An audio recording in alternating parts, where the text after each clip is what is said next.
পেয়েছিলাম। এই রক্ত এবং প্রাণমুক্তকরণের মধ্য দিয়ে শহীদ এবং নারীদের আকাঙ্ক্ষার বাংলাদেশ 50 বছরের অধিক সময় অতিবাহিত হওয়ার পরে দেশের মানুষ স্বাধীনতার স্বাদ পায় নাই। স্বাধীনতার প্রকৃত স্বাদ লাভের জন্য বিগত ফ্যাসিবাদী সরকার দীর্ঘ 16 বছর এদেশের ছাত্র জনতাকে মামলা হামলা গুম দিয়ে দমিয়ে রাখতে চেয়েছিল, কিন্তু এদেশের ছাত্র জনতা বিপ্লবী ছাত্র সমাজ তাদের সেই দুর্নীতি জুলুম নির্যাতন কখনো মেনে নেয় নাই।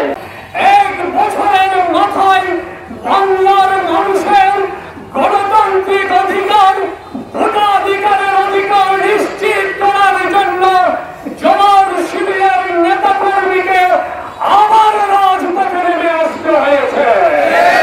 সংগ্রামী ভাইয়ের আমার, আপনারা জানেন অতীত ফ্যাসিবাদী স্বৈরাচারী হাসিনা যে অরাজকতা সৃষ্টি হয়েছে এর জন্য কারা দায়ী? আমাদের ইসলামী আন্দোলন সহ জামাত ইসলামী ছাত্র শিবিরের কোন কর্মী এই ঘটনার জন্য দায়ী নয়। আজকে সারা বাংলাদেশে যে চাঁদাবাজি শুরু হয়েছে, এই সরকার বানর নির্বাচন দেওয়ার কোন সম্ভাবনা নেই।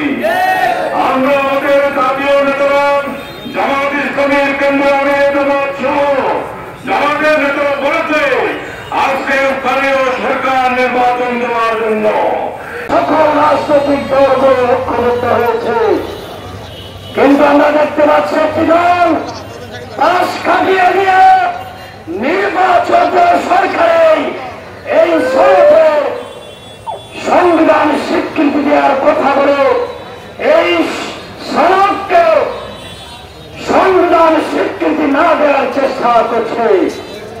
অবস্থাদের সকল দলগুলো সংবিধান স্বীকৃতি দেওয়ার জন্য ঐক্যবদ্ধ হয়েছে। আজকের এই সমাবেশ থেকে আমরা দাবি জানাতে চাই,